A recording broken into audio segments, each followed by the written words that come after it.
morning and God bless you. Today is January 2nd, and today we celebrate a memorial of Saints Basil the Great and Saint Gregory Nazianzen. These are two men who lived in the 4th century. They were both born in the year 330. And it's one of my favorite celebrations because in the Liturgy of the Hours, there's a teaching, a reflection by Gregory about his friendship with Basil. And so let's have the reflection today be on spiritual friendship. Spiritual friendship. We've all had relationships in our Christian life that we sensed would drag us down, that didn't take us forward, relationships that felt toxic. Let's say we've been making efforts to try not to be critical, and then we get together with a certain individual who's very negative and critical about everything. And after spending time with them, we feel ourselves starting to be like that. Another example is, let's just say we're trying not to gossip, and yet we get together with certain individuals who aren't trying to do that themselves, and all of a sudden, within minutes, the whole visit is filled with gossip. It's different with spiritual friendships, like that of Basil and Gregory. For them, their focus was together on Jesus Christ. And together then, they were seeking to grow in their understanding of the teaching of Jesus Christ and of the gospel virtues.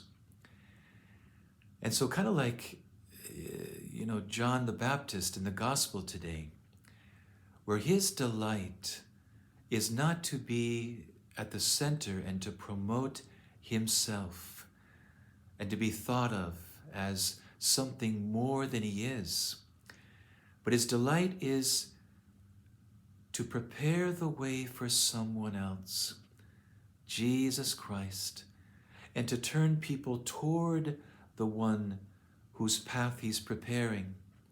He'll even say in John's gospel, when he thinks of the one who is coming after him, he will say, "He must increase, I must decrease." This is one of the gifts of spiritual friendship, when you have two people that together are turning toward Christ, and they're both seeking what they need from Christ. They're not trying to pull what only can come from God, to try to pull that from each other, to put each other up on a pedestal. That's the freedom of spiritual friendship.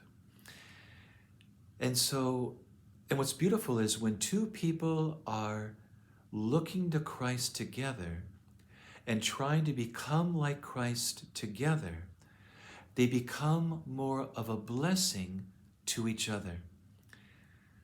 Gregory mentions how each of them became an example of the very virtues they were seeking to grow in.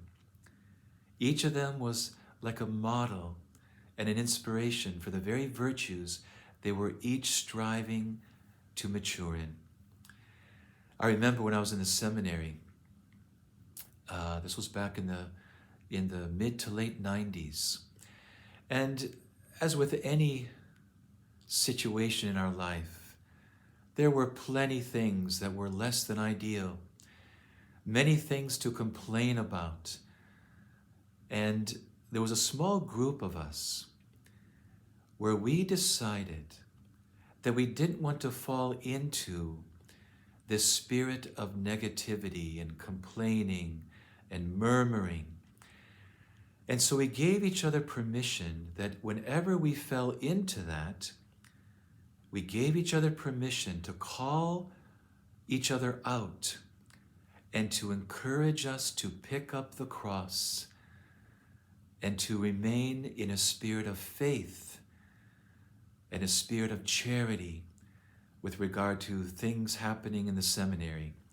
Because we want to, seminarians want to talk about this teacher or that professor or something that they don't like about how the seminary is going about something. But we decided that we would encourage one another to pick up the cross, to bear it in love, and to be a positive presence for our brothers, our other brothers. So this is the gift of spiritual friendships. And this is also the gift of community life, where you have a community of Christians that are both striving for the same goal, striving to grow in the Christian life and to prepare ourselves for heaven. So let's thank God for the people in our life that are of the same spirit, the same mind and heart. Let us thank God for the gift that is. And maybe this can also inspire us, to seek out people that are more like-minded in this way.